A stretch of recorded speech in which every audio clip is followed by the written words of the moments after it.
अस्सलाम dear students, welcome to Hasnain's biology. कैसे हैं आप लोग? उम्मीद है आप लोग सब खैरियत से होंगे। आज बेटा हम लोग स्टार्ट करेंगे चैप्टर नंबर 1 का फर्स्ट ईयर का लेक्चर नंबर 5। हम लोगों ने लास्ट टाइम बेटा पढ़ा था बायोलॉजिकल ऑर्गेनाइजेशन के लेवल्स डिफरेंट पढ़े थे। उन लेवल्स में थोड़ा सा मैं रिवाइज़ कर देता हूँ क्योंकि हम लोग पढ़े थे। उनमें सबसे पहला बेटा लेवल था सब एटॉमिक एंड एटॉमिक लेवल के हवाले से हम लोगों ने बात की थी। सब एटॉमिक और एटॉमिक लेवल के हवाले से बेटा बात की थी। ठीक है। अच्छा, इस एटम को स्टडी करने से पहले, सब एटॉमिक और एटॉमिक लेवल को स्टडी करने से पहले हम लोगों ने बेटा डिटेल से बात की थी एलिमेंट्स के हवाले से। और एलिमेंट्स कौन से, खास तौर पे बायो एलिमेंट्स के हवाले से हम लोगों ने बात की थी। बायो एलिमेंट्स के हवाले से एलिमेंट्स किनको कहा था? एलिमेंट्स बेटा ऐसा स्ट्रक्चर, केमिकली ऐसा स्ट्रक्चर जो कि हम लोग कहते हैं कि कोई भी जो मैटर है बेसिकली वो एलिमेंट से मिलकर बनता है। और एलिमेंट जो है are made up of same kind of atoms. और एटम किससे मिलकर बेटा बनता है? सब एटॉमिक पार्टिकल, जिनको हम लोग इलेक्ट्रॉन, प्रोटॉन और न्यूट्रॉन का नाम देते हैं। और ऐसे एलिमेंट्स टोटल हम लोगों ने पढ़ा था कि 92 हैं नेचुरली अकरिंग। उनमें से 16 बायो एलिमेंट्स थे और उन 16 में से जो 6 हैं वो 99% बॉडी का मैस बना रहे थे और ओनली जो 10 थे वो सिर्फ और सिर्फ 1% बॉडी का मैस बना रहे थे। तो ये बेटा हम लोगों ने लास्ट टाइम पढ़ा था। अब ये जो बेटा एलिमेंट्स होते हैं बेसिकली ये किसी भी लिविंग ऑर्गेनिज्म में आइसोलेटेड फॉर्म में नहीं होंगे। इन्होंने स्टेबल फॉर्म में आना। वो स्टेबल फॉर्म में कैसे आएंगे, कैसे एक एटम दूसरे एटम के साथ मिलेगा और कौन सा स्ट्रक्चर बनाएगा, उसके हवाले से आज हम लोग बात करेंगे। और फिर आगे फर्दर ऑर्गेनेलिज कैसे बनती हैं और सेल कैसे बनता है, जो कि बेसिक स्ट्रक्चरल और फंक्शनल यूनिट है किसका? लाइफ का। तो ये हम लोग शुरू करेंगे बेटा। तो ये लास्ट टाइम जो हम लोगों ने पढ़ा था वो था, रिवाइज में कर रहा था थोड़ा सा। अब आज हम लोग जो शुरू करेंगे वो है बेटा मॉलिक्यूलर लेवल। तो पहले हम लोग बेटा लिखेंगे यहाँ पे कि किसी भी ऑर्गेनिज्म के अंदर, हम लोग लिविंग ऑर्गेनिजम्स की बात कर रहे हैं, लाइफ की बात कर रहे हैं, तो इन लिविंग ऑर्गेनिजम्स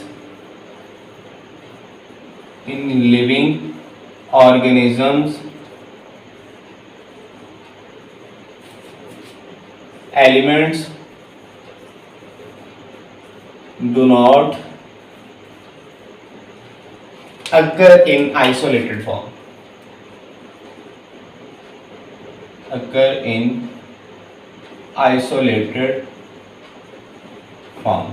ये बेटा आइसोलेटेड फॉर्म में नहीं रह सकते किसी भी लिविंग ऑर्गेनिज्म में। तो फिर रहेंगे कैसे ये?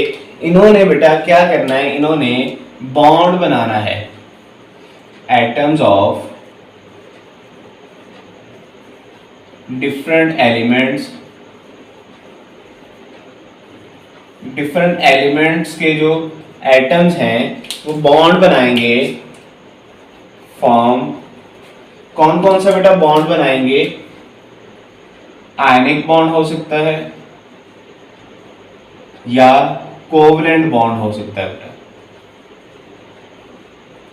इन दोनों बॉन्ड्स के जरिए डिफरेंट एटम्स जो हैं, डिफरेंट एलिमेंट्स के जो एटम्स होंगे, उन्होंने ये दोनों बॉन्ड्स बनाने हैं। और बॉन्ड बनाने के बाद इन्होंने बेटा एक स्टेबल स्ट्रक्चर बना देना है।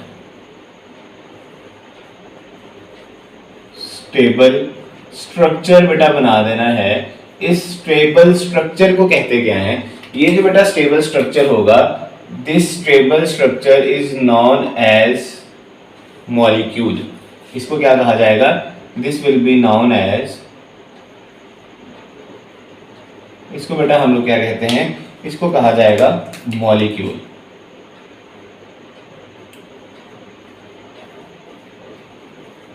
मॉलिक्यूल का नाम देंगे हम लोग इसको।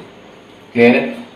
अच्छा, उसके बाद नेक्स्ट वन अगर बेटा हम लोग मूव करें, मॉलिक्यूल कौन कौन से एलिमेंट जो हैं लिविंग ऑर्गेनिज्म में खासतौर पे ज़्यादा अमाउंट के अंदर मॉलिक्यूल्स बना रहे हैं, कौन कौन से एलिमेंट्स उसमें इन्वॉल्व हैं? ज़्यादातर बेटा मेजर जो एलिमेंट्स हैं, मेजर एलिमेंट्स जो हैं खास तौर पे जो कि बेटा 99% बॉडी का मैस बना रहे थे, उन्होंने ही मिलके क्या बनाना है, मेजर अमाउंट में बायो मॉलिक्यूल्स बनाने हैं। उसमें बेटा हम लोगों ने पढ़ा था कि ऑक्सीजन आ जाती है, ऑक्सीजन के अलावा कार्बन आ जाती है, कार्बन के अलावा हाइड्रोजन है, नाइट्रोजन आ जाती है, कैल्शियम आ जाती है, फास्फोरस आ जाती है। ये 6 मेजर बायो एलिमेंट्स हैं जो कि मिलके क्या बनाते हैं, ज्यादा अमाउंट में लिविंग ऑर्गेनिज्म में खासतौर पे क्या बना रहे हैं, बायो मॉलिक्यूल्स बना रहे हैं। तो मेजॉरिटी जो बायो मॉलिक्यूल्स की है वो इन 6 मेजर एलिमेंट से, बायो एलिमेंट से मिलकर बन रहे हैं। तो ये वाला जो 6 होंगे, ये वाला बेटा, ये वाला, ये वाले जो 6 बेटा होंगे, ये क्या बना रहे हैं, मेजर बायो एलिमेंट्स बना रहे हैं, मेजर बायो एलिमेंट्स बना रहे हैं। अच्छा, उसके बाद अब इन मॉलिक्यूल्स की हम लोग बात कर रहे हैं, सॉरी, मेजर बायो मॉलिक्यूल्स की बात हो रही है जी। अब आगे फर्दर बेटा इसकी हम लोग टाइप्स की बात करते हैं। टाइप्स अगर देखे जाए तो आपकी बुक के ऊपर बेटा 2 तरह से इसको क्लासिफाई किया गया है, इसके जो मॉलिक्यूलर वेट है उसके लिहाज से, और इसके स्ट्रक्चर के अंदर खास तौर पे कार्बन है, हाइड्रोजन है, कौन सी चीज पाई जाती है उसके लिहाज से हम लोग बात करेंगे। तो 2 तरह से इसको क्लासिफाई किया जाता है। वो 2 तरह से क्लासिफिकेशन इसकी कौन सी है, या तो बेटा मैक्रो मॉलिक्यूल, और दूसरी इसकी क्या बेटा होगी, माइक्रो मॉलिक्यूल। अब मैक्रो और माइक्रो मॉलिक्यूल में बेटा डिफरेंस क्या है,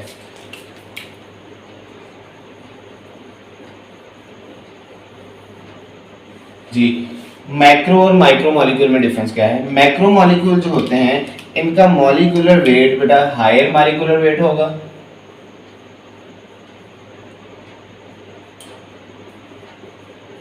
हायर मॉलिक्यूलर वेट बेटा होगा इसका, और ये जो होगा बेटा इसका लोअर मॉलिक्यूलर वेट होगा, ठीक है। तो ये 2 मेजर क्लासेस हैं इनके मॉलिक्यूलर वेट के लिहाज से, हायर मॉलिक्यूलर वेट हो सकता है या लोअर मॉलिक्यूलर वेट हो सकता है। इनके एग्जांपल्स अगर देखें हम लोग तो एग्जांपल भी मैं साइड पे यहाँ भी लिख देता हूँ, CO2 हो गया, H2O हो गया, ठीक है। ये 2 क्या है, ये सॉरी, ये वाले जो हायर मॉलिक्यूलर वेट है जिनका, उनमें बेटा स्टार्च, प्रोटीन्स ये आ जाएंगे, जबकि लोअर मॉलिक्यूलर जो वेट है इनका, इनमें बेटा कार्बन डाइऑक्साइड, वाटर वगैरह आ जाता है। क्लियर। प्रोटीन्स के अलावा इसमें बेटा हम लोग बात करते हैं कॉटन की, सेलुलोज की, ठीक है, लिपिड्स की, फैट्स की, ये सारे के सारे क्या आ जाते हैं बेटा, मैक्रो मॉलिक्यूल। और माइक्रो मॉलिक्यूल जिनका लोअर मॉलिक्यूलर वेट है, जैसे कार्बन डाइऑक्साइड हो गया, वाटर हो गया। अब इसके अलावा अनदर जो क्लासिफिकेशन है, वो अनदर क्लासिफिकेशन हम लोग यहां पे लिख लेते हैं,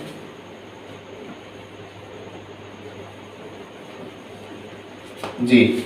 नेक्स्ट वन जो क्लासिफिकेशन है बेटा इसकी, वो बेटा की जाती है बेसिकली इनके अंदर जो स्ट्रक्चर है उसके लिहाज से। तो नेक्स्ट जो क्लासिफिकेशन है, अक्सर दूसरी जो क्लासिफिकेशन उसमें हम लोग कह देते हैं कि ऑर्गेनिक मॉलिक्यूल्स और इनऑर्गेनिक मॉलिक्यूल्स।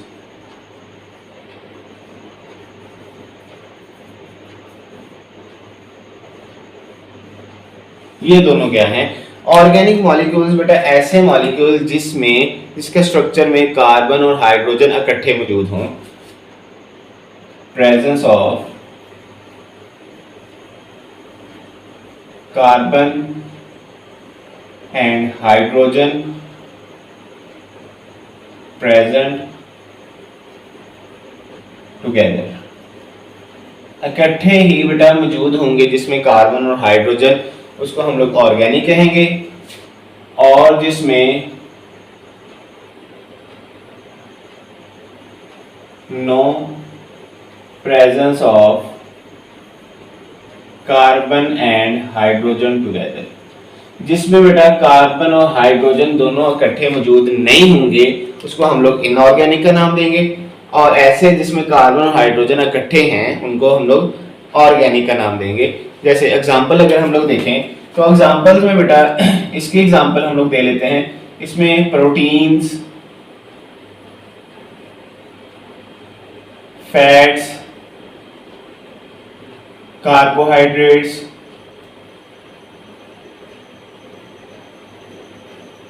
ठीक है।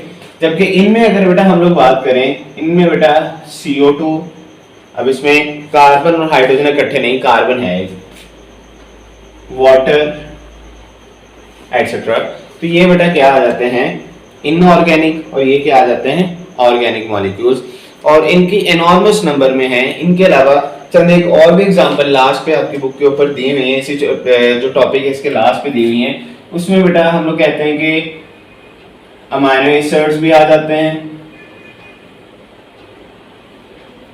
अमाइनो एसिड के अलावा फैटी एसिड्स, फैटी एसिड्स के अलावा बेटा simple sugar,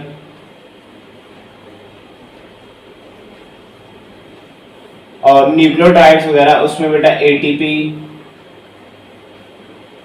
AMP,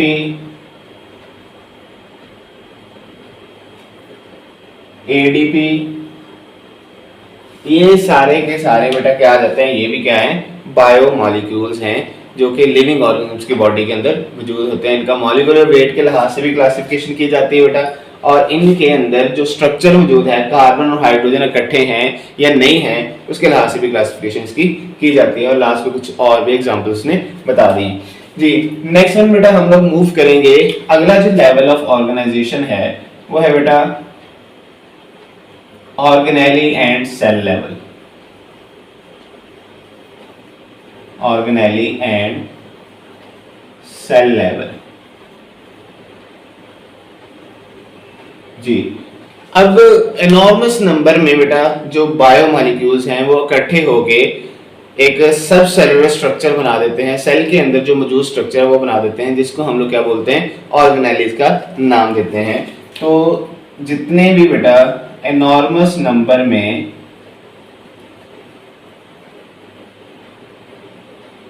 biomolecules combined, वो बेटा कंबाइन होके टू फॉर्म सब सेलुलर स्ट्रक्चर, सेल के अंदर पाया जाने वाला स्ट्रक्चर बना देंगे बेटा। उस सब सेलुलर स्ट्रक्चर को क्या कहा जाएगा,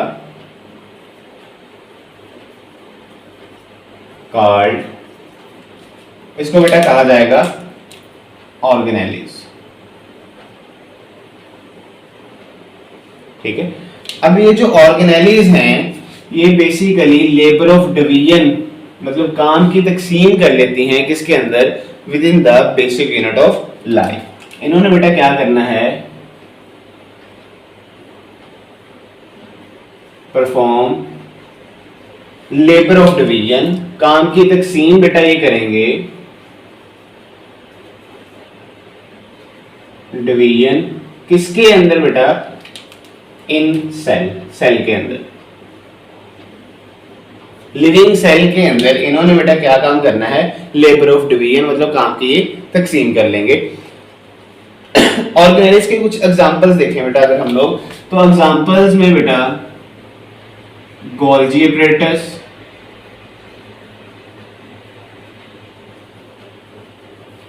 endoplasmic reticulum, plasmic reticulum, ribosomes, mitochondria, ये बेटा क्या है, चंदे के एग्जांपल्स हैं। फंक्शन अगर इनका देखा जाए, गोल्जी एपरेटस है पैकिंग यूनिट है सेल का, जो मॉडिफाई कर देता है लिविंग डिफरेंट प्रोडक्ट्स को एक्सपोर्ट करने से पहले। एंडोप्लाज्मिक रेटिकुलम ये लिपिड मेटाबॉलिज्म का काम भी कर रहा है। स्मूथ एंडोप्लाज्मिक रेटिकुलम में मटेरियल को ट्रांसपोर्ट करने में भी हेल्प कर रहा है, डिटॉक्सिफिकेशन में भी हेल्प करता है। रफ एंडोप्लाज्मिक रेटिकुलम जो है वो असल में प्रोटीन्स बनाने में हेल्प कर रहा है। राइबोसोम्स भी प्रोटीन बनाते हैं। माइटोकॉन्ड्रिया सेलुलर रेस्पिरेशन में अपना रोल प्ले करती है। एनर्जी फॉर्मेशन करती है, एनर्जी बना के देती है सेल को, जिसको एनर्जी करेंसी एटीपी की फॉर्म में भी हम लोग कहते हैं कि बना के देगी। फिर अब ये जो सेल्स है बेटा, सेल असल में क्या है? सेल असल में बेसिक यूनिट है लाइफ का या लिविंग ऑर्गेनिजम्स का। अब ये सेल सिंगल भी हो सकता है, ये सेल एक से ज्यादा भी लिविंग ऑर्गेनिजम्स के अंदर हो सकते हैं। तो इनकी अगर हम लोग बात करें तो डिफरेंट जो बेटा प्रोटिस्ट हैं, प्रोटिस्ट वगैरह हो गए या बेटा बैक्टीरिया हो गए, इसमें क्या है? इसमें only one cell, single cell होता है इनमें। जबकि कुछ ऐसे सेल्स, कुछ ऐसे ऑर्गेनिजम्स जैसे बेटा फंजाई, एनिमल्स और प्लांट्स, इनमें बेटा क्या होगा? इनमें एक से ज्यादा cells, more than one cells होंगे, मोर देन वन सेल। तो इनको बेटा क्या कहा जाता है? इनको हम लोग कहेंगे बेटा मल्टी सेलुलर ऑर्गेनिजम्स, क्योंकि एक से ज्यादा सेल्स हैं, और इनको सिंगल सेल ऑर्गेनिज्म या यूनिसेलुलर ऑर्गेनिजम्स कहा जाता है। अब अगर लास्ट पे बात की जाए, आखिरी बात बेटा, जो ऑर्गेनेलिज का लेवल होगा हम लोग बात करते हैं, उनमें बेटा ज्यादा कम्प्लेक्सिटी नहीं होती।